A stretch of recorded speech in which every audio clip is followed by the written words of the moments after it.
السلام عليكم ورحمة الله وبركاته. اليوم بنقدم لحضراتكم خطوات عزل الأسطح فوق البلاط. طبعا السطح ده تم عزله، غسيله وترويبه ووضع الشاش أكتر من 3 أيام ينشف. بعدين بدأنا نديله اللي هو الوجه الأخير. ده الوجه اللي قبل الأخير لسه كمان، يعني ده الوجه الثاني. وبكرة إن شاء الله نبدأ نديله وجه اللي هو الدولمة الاستروف المطاطي بس ينشف تماما.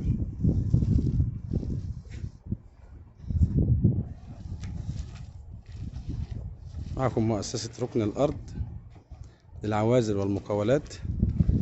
للتواصل 053-48-48-580.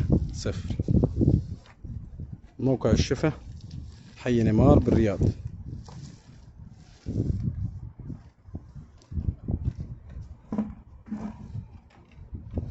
يبقى كده شرحنا لحضراتكم خطوات عزل الأسطح مع الفايبر مش.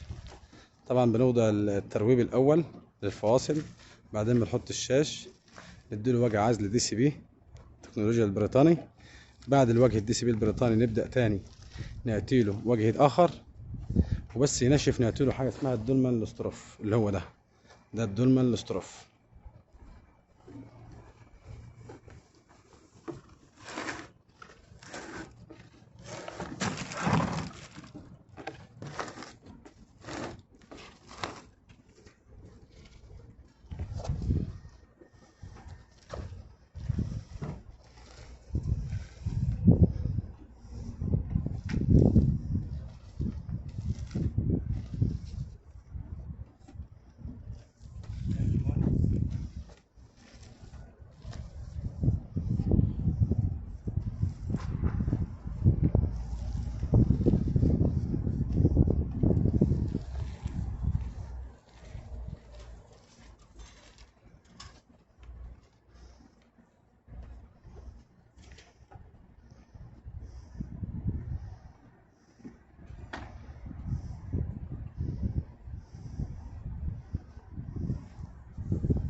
معكم مؤسسة ركن الأرض للعوازل والمقاولات.